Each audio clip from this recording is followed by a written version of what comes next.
Hey everybody, really quick before we get started, Season 5 is winding down. Thanks for everyone who's listening. Thank you to the sponsors. Season 6 is right around the corner, and I'm doing something different yet again for Season 6. It's going to have a video component as well as the audio component, and each episode is actually a lesson in itself. So half of the show is a dialogue, an interview.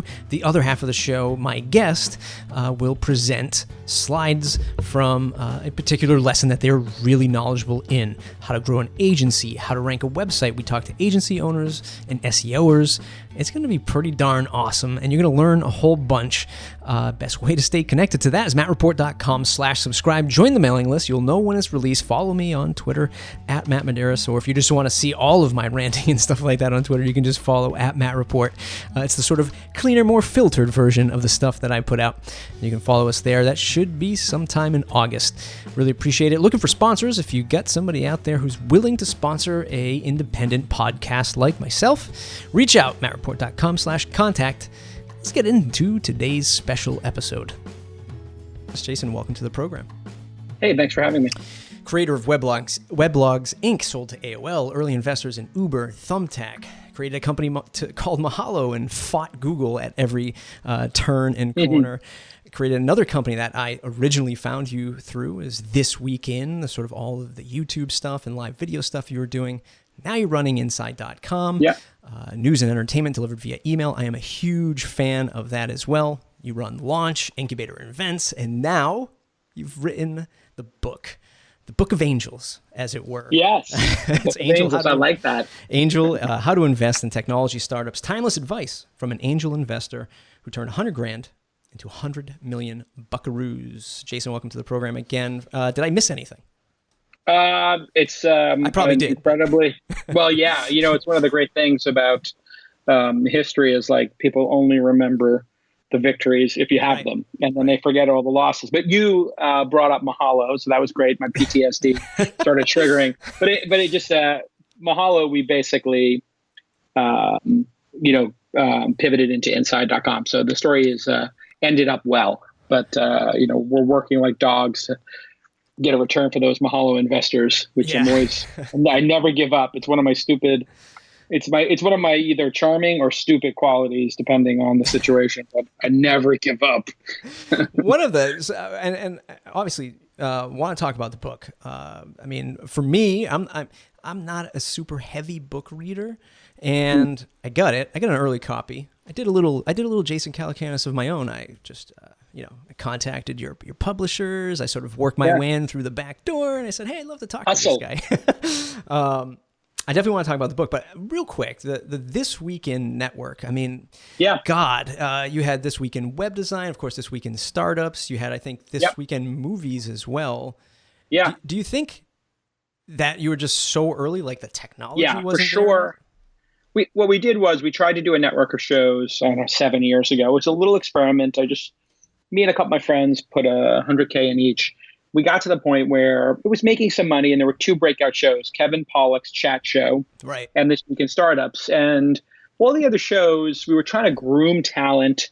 And, we had people like Mark Suster doing This Week in Venture Capital. Yep. We had other people doing This Week in Movies. We did a Mad Men recap show long before things like Talking Dead. We kind of pioneered that space of doing a show right after. Yep. And so we had a lot of, I would say, early signs of success, and maybe we should have stuck with it. But I came to this great realization, which was the more important, the more powerful, the more networked, the more credible the host, like Kevin Pollak, Mark Suster, myself, the greater the chance of success. If it was an emerging host, it probably had very little chance of success, right? So we were able to get an unlimited supply of emerging talent to host a podcast, but none of them were breaking out. And it probably would have taken us 3 or 4 years of trying to get them to break out. And then none of the people, we had somebody named Dave Pensato doing Pensato's Place, and he was awesome too. But all those people had in common that they didn't really need us, because it's so easy to create a podcast that if you're a rich, powerful person, or not even rich, if you just have $500 to, let's say, $2,000 to produce an episode, you can just do it yourself and not have a boss, not be part of a network. And so we kept having people, who would just call in rich. Like Mark Zuckerberg's like, yeah, I can't do it for the next year. I got to raise a fund. I got things to do. And I just had this realization that like all the great podcasters will be independent. And I was right. If you look, Leo Laporte stayed independent, Joe Rogan, Sam Harris, Adam Carolla, all these people have become independent. Let's call it $1 million to $10 million enterprises.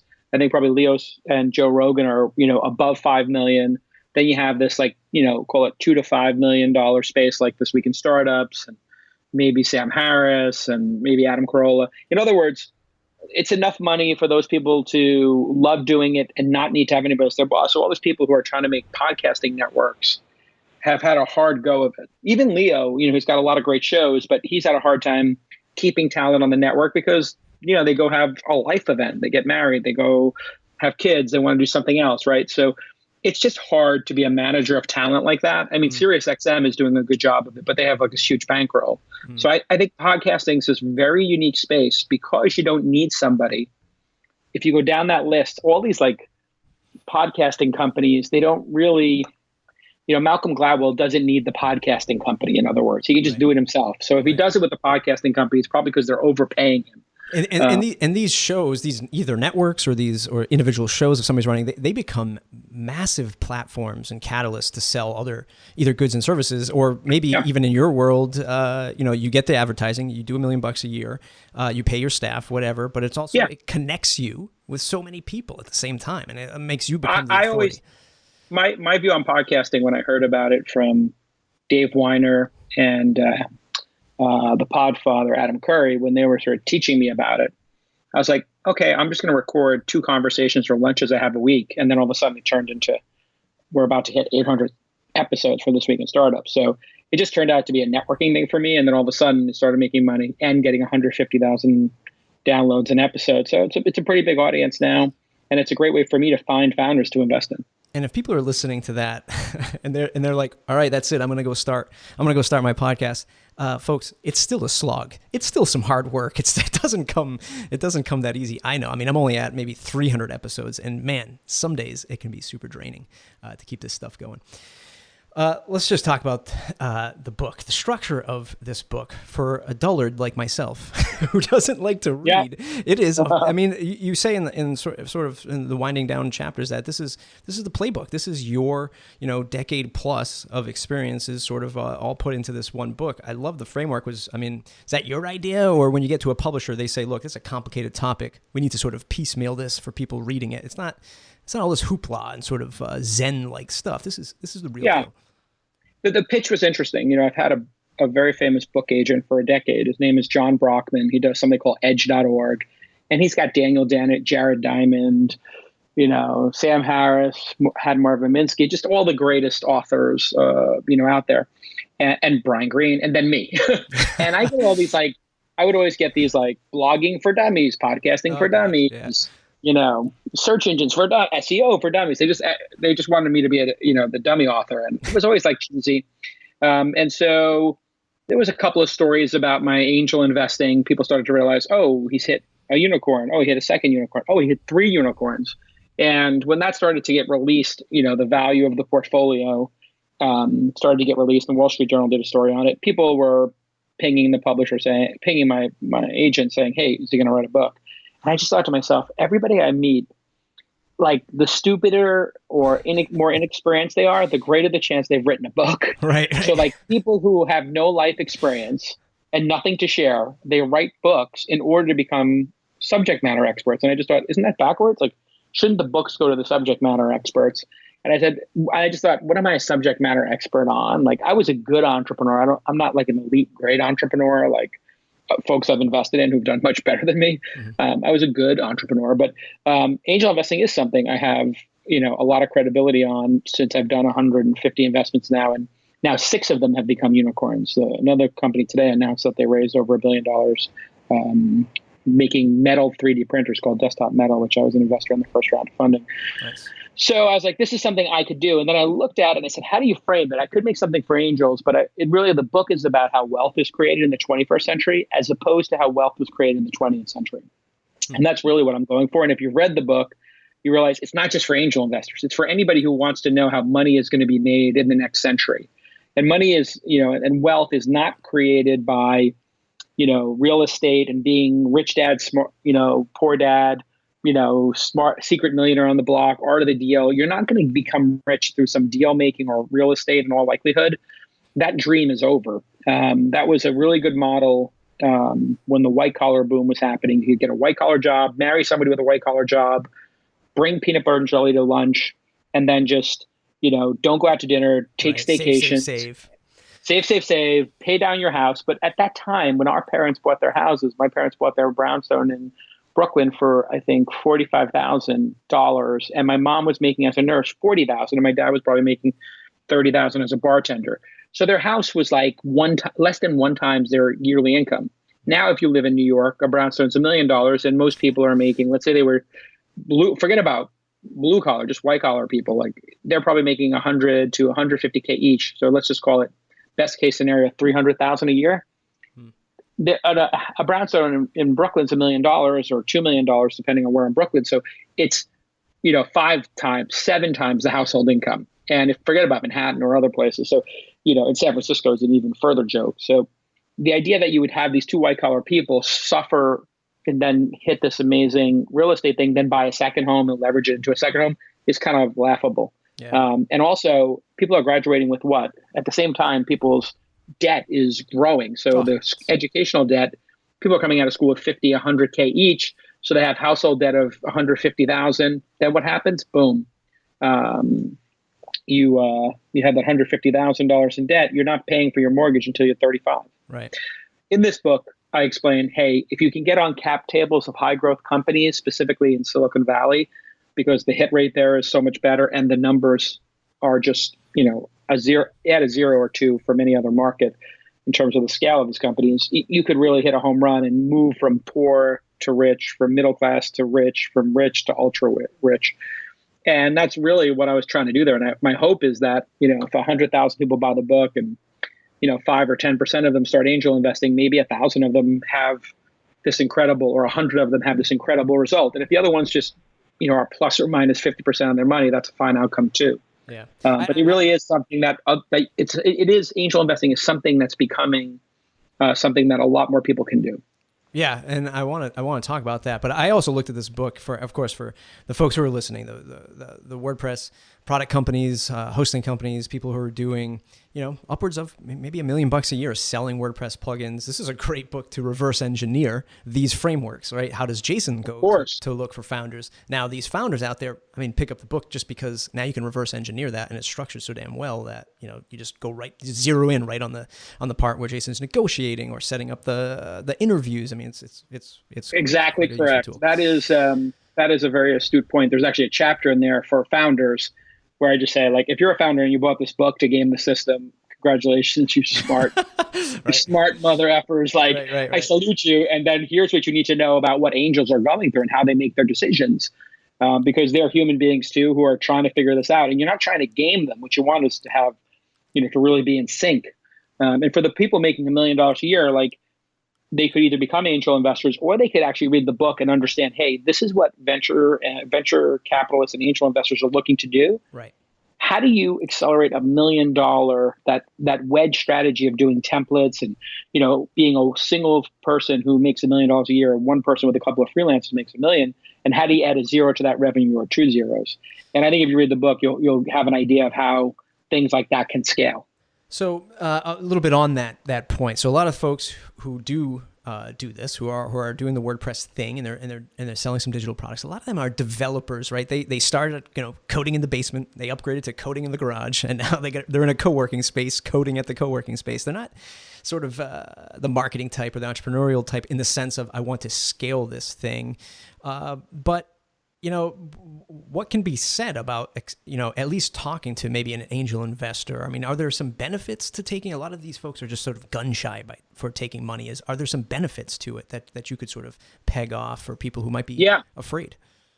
So if you have a cash producing business, let's say it's profitable and throwing off, a $250,000 a year salary for you, that's pretty amazing. Consider yourself lucky. You can work from home. You control your schedule. If you start bringing investors in, they are going to be looking, an angel investor is going to be looking typically for a 5 to 10x return. And not this angel investor. I'm looking for, people who can do 100 or 500, but really 50 to 100 is probably what professional angels are hoping that some of their companies do.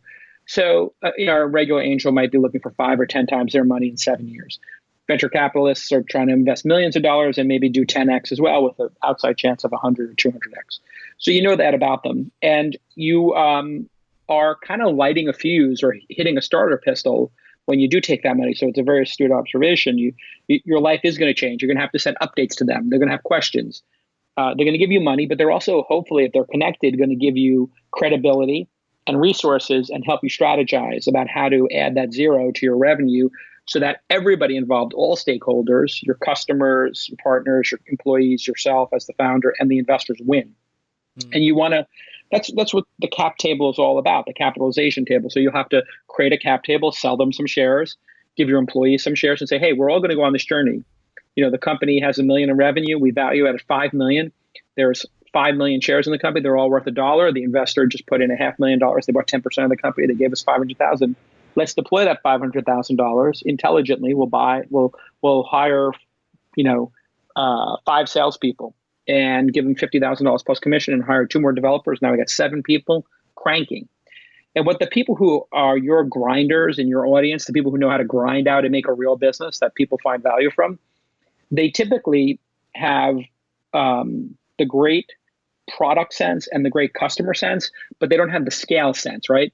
They don't have it yet. Right. And so what they have to do is study what they've learned, study their customers, and say, hey, maybe the top 5% of our customers or top 10% have a need that we've learned about that we can double or triple down. So if they looked at it and said, you know what, we have these 3 customers out of 1,000 who are financial companies, and they keep asking for this set of features, let's tell them that we're building that product, and let's get them to pay $25,000 a month for that product. And that's what, kind of pulling the string as an entrepreneur and learning about a market. That's what I respect about those grinders, the people who get to $1 million in revenue. I just did my first cannabis investment, and I wasn't expecting to do one until maybe California was legal, and maybe 2 years from now when things were a little more sorted. But I found a company that's making $1 million from advertising and doing cannabis tourism and doing cannabis magazines and cannabis festivals. And I was like, okay, that's a good starting point. If they know how to make $1 million from just traditional advertising and events and stuff like that, maybe they'll figure out some bigger business, and they have a bigger business in mind. So yeah, I love those scrappy entrepreneurs. Yeah, I see that come up a lot. Like I see a lot of people, who are scrappy, doing $1 million a year, but then they see these ideas get funded for, multi-millions of dollars, and they haven't made a nickel yet, right? Well, meanwhile, these people are making, hand over fist, hundreds of thousands of dollars in cash every single month. I mean, is that attractive when a company's making money, or does that signal like this is only as big as they're going to get? Like we should maybe not invest in that? An amazing question. So for some people, it is a signal, a negative signal, like these people think small. But for people who are in the know, like savvy people, they're going to look at it and go, that person built what we call a dude business or a dudette business, which is dude makes $1 million a year. Dude makes $500,000 a year. Right. Like those people are so smart. I have a friend, Phil Kaplan, who created a company called DistroKid, and previously he did Eft Company and a couple of other startups. And he's really brilliant. And he makes these companies like just himself and a bunch of freelancers, and they get to millions of dollars in revenue. And if you can be lean like that, you're going to learn stuff. And then there's a time to figure out, okay, I built MailChimp or SurveyMonkey were examples of companies built off revenue that all of a sudden started to scale. In SurveyMonkey's case, they took investment, and then I believe in MailChimp's case, they're at 400 million in revenue, and they've never taken anybody's money. So both things can work.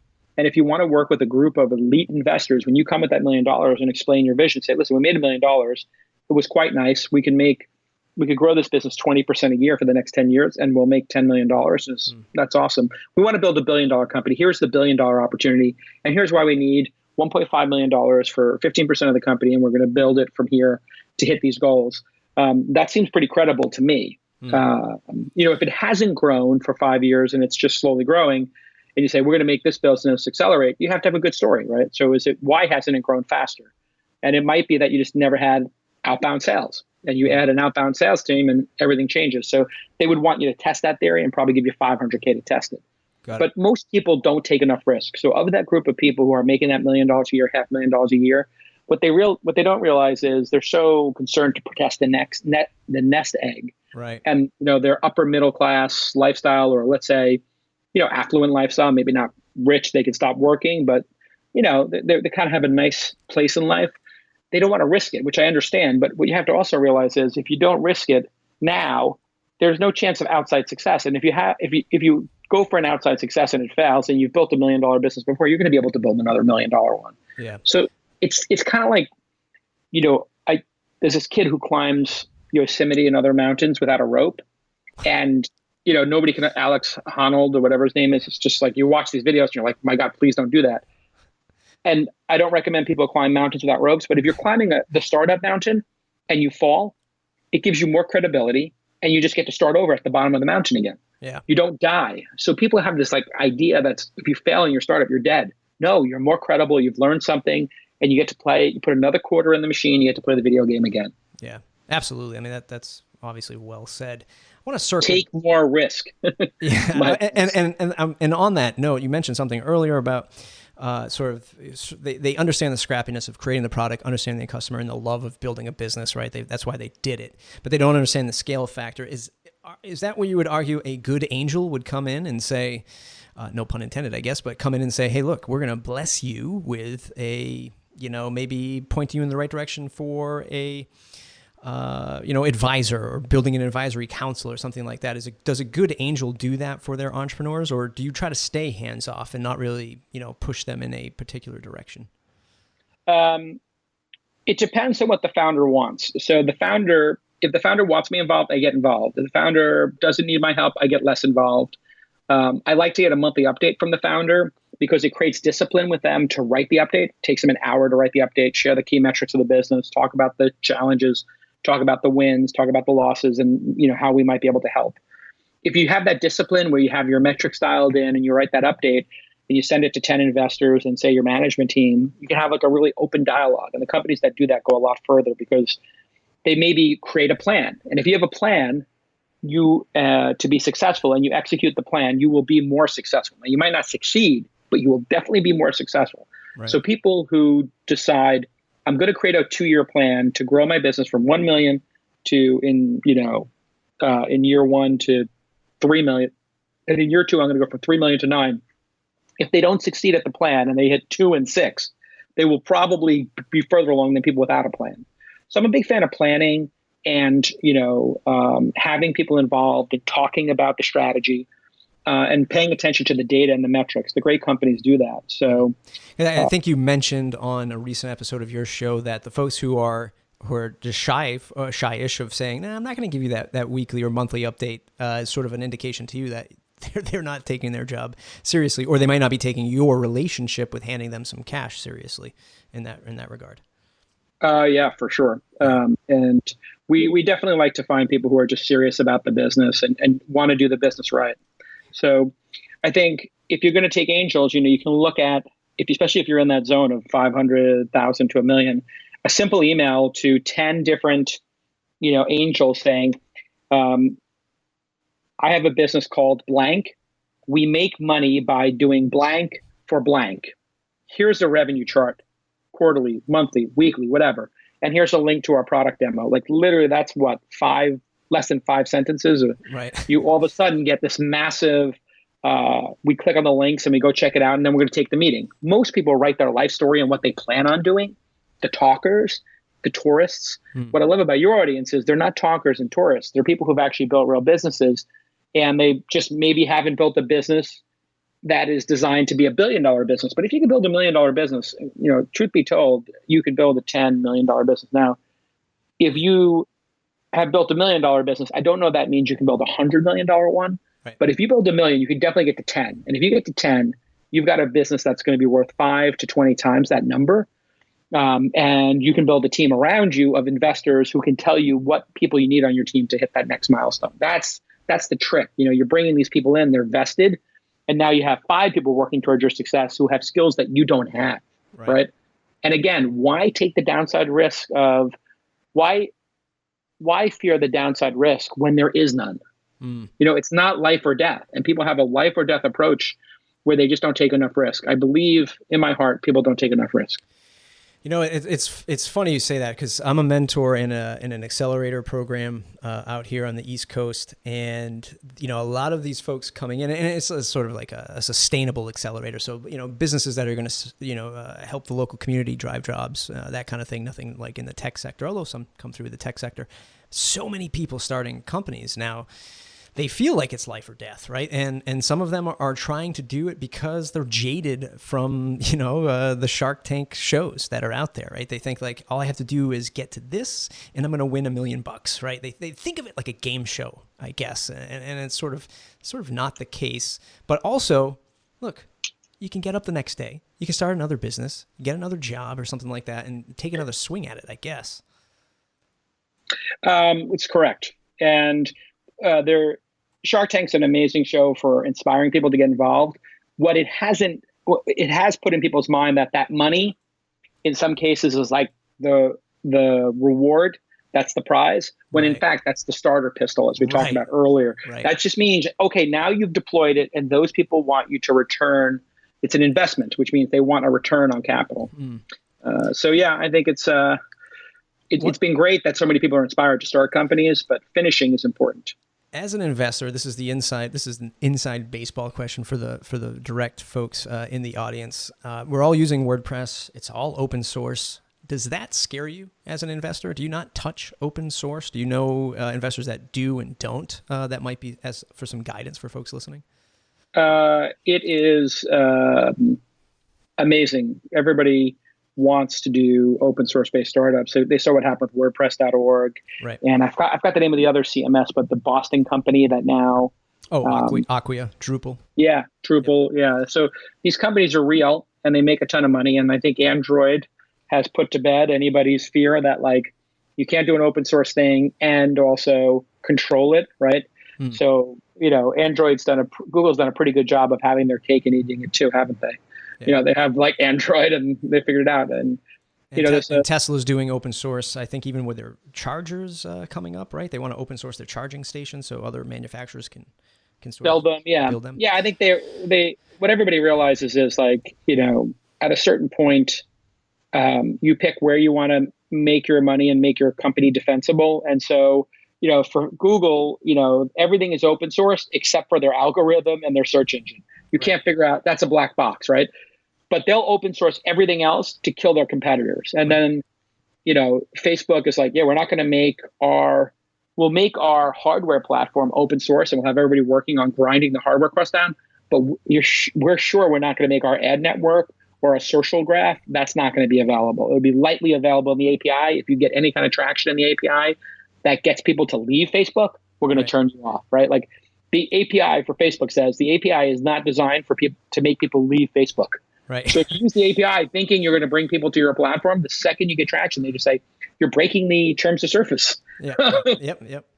So let's pivot and talk about your current business, Inside.com, is playing in somebody else's sandbox. I mean, as you learned with Mahalo, as sort of some of us listening now, we've learned that from WordPress.com versus WordPress.org, two different businesses, two different entities. Is your play in email sort of saying, you know what, to heck with these platforms, I'm just going to go direct?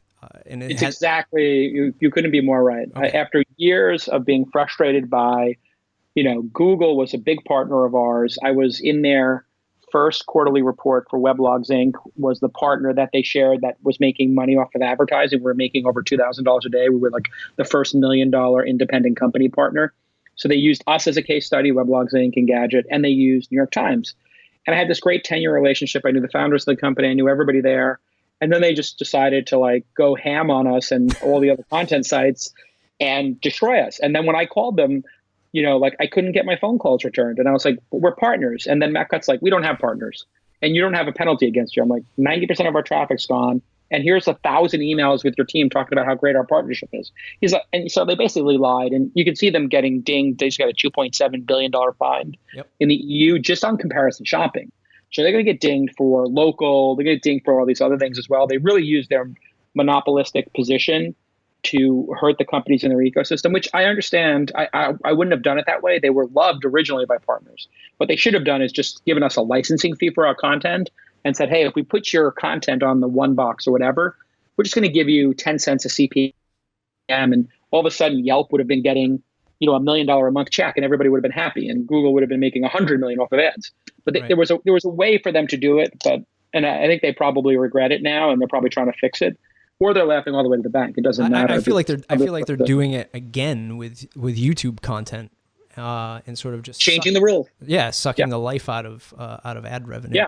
No, all of a sudden they said if you have under 10,000 views, no ads. Right. And if CNN talks about a terrorist attack, they can have advertising. If an independent person who helped build YouTube into what it is, like Philip DeFranco, mentions a terrorist attack, they won't put ads on it.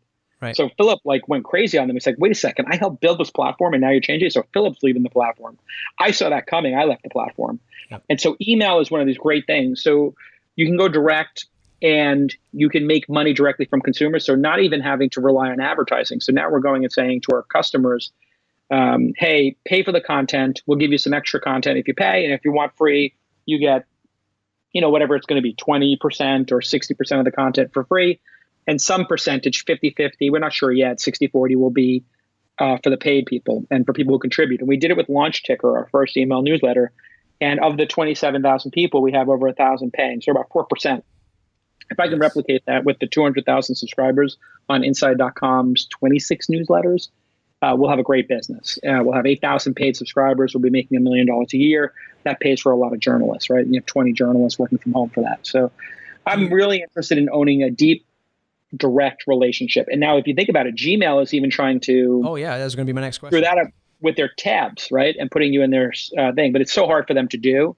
And we are even going to be we started experimenting with SMS and, owning people's relationship there. So I think use any of these other platforms if it gets you customers, but own a direct, deep relationship. I can't tell you how many people I know who have apps and have no emails. Right. And it's like, get the email address of these people. And email is the big growth hack for Twitter and for a lot of other sites where they email you, here's what you missed. Right. That was the big hack for a lot of these companies. So if you're not collecting emails everywhere and providing massive value to those email subscribers, you're doing it wrong. Yeah. And this, again, folks who are listening know, WordPress itself being an open source platform, you can do whatever you want. We have tons of folks in the audience who are building membership sites. People are coming to the site. They're paying either $9 a month, $200 a year. Transaction happens right on a WordPress site. They can control the content, put up a paywall, all that fun stuff. What's the product evolution of Inside.com? Do you then sort of spin back to where you were 5-6 years ago and start creating video content along with this stuff, audio content? Anything's possible. I think the goal is once you have 10,000, 20,000 emails, you start to have this virtuous cycle where the news is coming to you, and you can bolt anything onto something with 20,000, 30,000 emails, and it's going to have some amount of success. So it's a very astute observation. It's very possible. Inside AI could have a weekly podcast, and the email would drive the podcast, and the email content would drive the topics of the podcast. So it's possible we can layer on podcasting onto email. What I found was every business I looked at kept saying, if email is the growth thing, why don't we make email the core thing, right? Right. So if everybody's looking at saying, hey, email is the thing to get growth, what if the entire product is centered around email and engagement and opening it? So that's really what I'm focused on. And I set a goal in the beginning, like, let's get a certain number of opens. We hit that. Then I said, let's get to 50 newsletters. We're halfway there. Now I'm saying, let's get to 1 or 2% of the people who are free paying. And that just started 3 or 4 weeks ago, but it's promising. We've already got thousands of dollars in monthly reoccurring revenue. And it's a very lightweight business, like many people who are part of your audience. I'm like literally aspiring to hitting that $1 million in revenue and having 20 full-time $50K a year journalists working from home. Yeah. And a $50K salary for a journalist working from home, or $40K plus benefits or something in that range. And you can get people with 3, 4, 5 years experience. We have this thing in New York and San Francisco where we think journalists need to make $70, $80, $90, $100,000. It turns out, if you're living in New Hampshire or Arizona or other places, to get a work from home job with benefits for 40 or 50K is tremendous. Yeah, tremendous absolutely. Opportunity, because you can't get that salary. if you do get that salary, you probably have to drag your ass into an office. Right. I do miss your Inside Drones YouTube series that you were doing at one point. It was. Yeah. I do miss that. That was good. We'll get back to it. What we found was we weren't getting. It was cart before horse. When we started doing some of those tests, we weren't getting the engagement that we wanted, and then we're trying to figure out how do we grow it. So I was like, oh, let's work backwards. So how do you, and one, as we sort of wrap up here, because I know you're a little crunched on time, how do you live in that happy chaos, right? And let me just stage that. I was talking to a founder today, and in my mentor session, I was like, okay, you're selling your product, you're out there, you're pushing it, but then there's like this little cloud above you, and that little 20% of ideas and testings and like little things you want to try sort of just floats up there, and you sort of pull things out every now and again, like your Inside Drones, maybe cart before horse. How do you manage that? Because I feel like you do a lot of that. You're always testing things, you're always trying new ideas. Yeah. You don't shy away from it, but is there a way for you to manage that? Yeah, for sure. So here's how I look at it. I look at startups themselves when I angel invest them, and I look at my own little tests as satellites, little missions, right? So instead of like doing this, if you wanted to find life in the universe, I think the way to do it is to send out 100 probes to 100 different planets that could have life on them, and just see if you get a return signal, right? Right. So that's the way to look at these experiments. And if you get to a planet that you think is in the Goldilocks zone and should be inhabitable, and you get there and there's nobody there, great, you can cross that one off the list. And as you start crossing them off the list, you're going to start getting data. So, doing a podcast about drones didn't work, but doing a newsletter did. Okay, what's making the newsletter grow? Oh, doing interviews with people who are CEOs of, drone companies means they retweet it and people get value from it and blah, blah, blah, blah, blah. And you start figuring out what works, which, experiments are getting you closer to finding life, right? And which ones are not. And sometimes you got to cross things off the list to know they don't work. And that's really what entrepreneurship is about, is you're just trying to triangulate around a signal. And sometimes it's a weak signal, but the signal starts getting stronger and stronger, and revenue and engagement are the signal. So open rates are the signal, right? And when we started Inside, we have a newsletter called Inside Daily Brief, which is just about the news of the day. And we realized, hey, 50% of people were opening it in the mornings. And then people were telling us the next day that a lot of the news was stale. So I said, okay, let's run a test. Take 1,000 people on the list and send like 1,000 of the 10,000 people or 20,000 people, whatever it is, a second edition at 3:00 in the afternoon with whatever else has happened, like an update. And just tell them it's an update on what was happening in the morning news. Like 4 people were like, I didn't ask for this. We're like, we'll unsubscribe you. And 3 of them were like, don't unsubscribe me. I love it. But they were kind of upset that they weren't. And I was like, listen, so I just told the whole list, listen, we're moving to twice a day. If you don't like it, unsubscribe. And somebody's like, I only want once a day. I was like, we don't provide that. They're like, okay, Yeah. And they're like, you can't do that. And like, there's always like a couple of people in every crowd who are like, the people at a restaurant who are like, you can't charge for bread. And like the restaurant's like, we charge for bread, And, okay, fine. Or you can't, a hamburger should come with French fries. So how do you charge for French fries? It's like, well, not everybody wants French fries. So we charge an extra $1 for French fries. It's just the way we chose to do it. If you don't like it, go somewhere else. And sometimes people listen too much to their customers, right? So you got to understand the overall, impact of the metrics. And that just requires having not a discussion about emotions or feelings or predictions or who's in charge, but data and crafting an experiment. So the Lean Startup's a great book by my friend Eric Ries that talks about this Lean Startup methodology, which everybody listening to this should be familiar with. Yeah, definitely. But what's the least costly and quickest way to get the signal to understand if this is going to work or not? That's your goal. How can you cheaply figure it out? And the way I cheaply figured it out was, let's just put a newsletter out there. Inside had a news app. Hundreds of thousands of people downloaded the app. Only less than 1% used it a day. When we send emails, 30, 40, 50% of people open each one. Yeah. And we send 2 a day. So if you put that together, we went 50x using an old technology. And now we don't have 7 developers working on an app, 8 developers working on an app.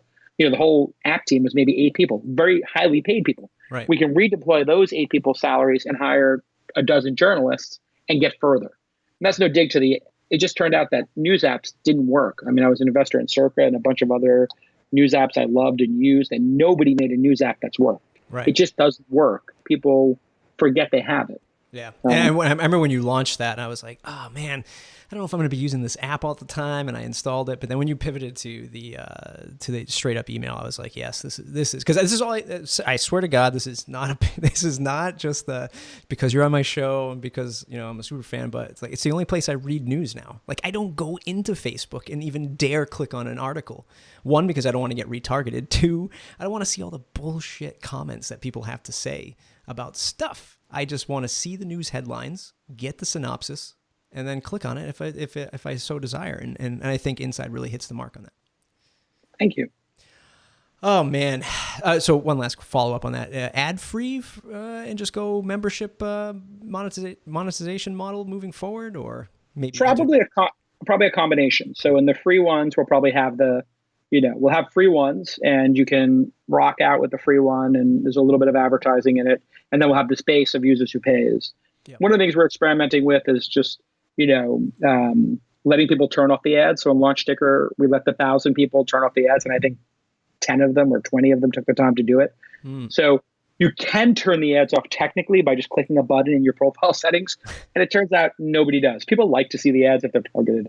Yeah. So I think you can have your cake and eat it too. I think you can have a paid, Vanity Fair filled with ads. That's a pretty cool idea, because I guess if somebody clicked on that, you could, the paid for newsletter just simply doesn't come with ads. And if you don't want to see ads in your email, as you're scrolling the headlines, just pay for it, right? And it's super easy. Makes sense. I think there's this group of people, like when Hulu came out with, I had a Hulu subscription for $10. It had ads. Right. It was making me crazy because Netflix doesn't have ads and I'm paying $10 for that. Then they made a $13 version that had no ads. I upgraded to that. I think there's probably like 20% of people are sensitive enough that they would pay the extra $3, an extra $36 a year. And then most people would not.